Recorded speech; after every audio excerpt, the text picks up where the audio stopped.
Hello everyone, and greetings to the Faith Fight Club family. Today we reveal Poatan's plans for UFC 301.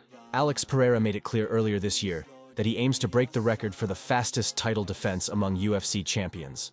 That record is currently held by Ronda Rousey. Despite his scheduled title defense against Jamal Hill at UFC 300, Poatan still maintains his desire to fight on the UFC 301 card in Brazil. His training camp has already started in the hope that it will be his first successful title defense.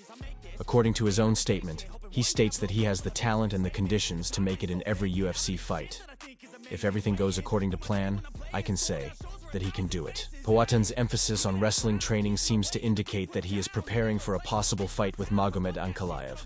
Of course, considering that the time between events is only 21 days, it looks like the champion will be facing a pretty tight timeline if he manages to get the job done.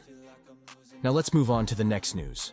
The MMA community has expressed its respect for Strickland's openness despite the difficulties in his past life, but all is not well for the former middleweight veteran.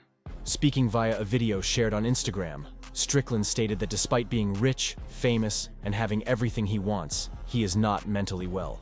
After explaining some specific mental health struggles, and noting that he often struggles, he said, "Look man, I have everything I want and I still struggle with mental health, you know? And yet, I don't even know why I'm telling you this. I'm just having a little bit of trouble. I'm fine, I'm gonna be fine. I'm gonna go to practice now, and I'm gonna try to injure all my friends, and all the demons are gonna go away. I just want to say that I have everything I could ever want in the world, and I'm still struggling. So whatever you're going through, I hope you feel better. Go to the gym, train, I wish you the best." He then remarkably wrote in the video description on Instagram, "I'm always fighting demons. Sometimes I win, sometimes I lose. I lost last week. Luckily I realize I have many fans like me. I just wanted to share this and remind you, you are not alone." The video caused a lot of reactions in the MMA community, with many people offering their support, as it was clear Strickland was going through a difficult time. Now let's move on to another news. Ariel Helwani's reaction to Conor McGregor's situation is quite remarkable. Conor McGregor's long-awaited return fight keeps getting postponed.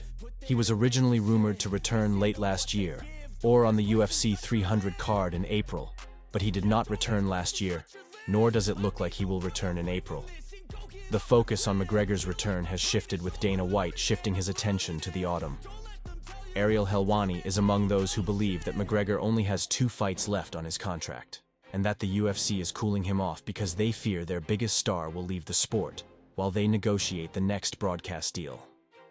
I recently saw Nate Diaz speak out in favor of his former rival in a segment on SBG Ireland's MMA Hour about John Kavanagh.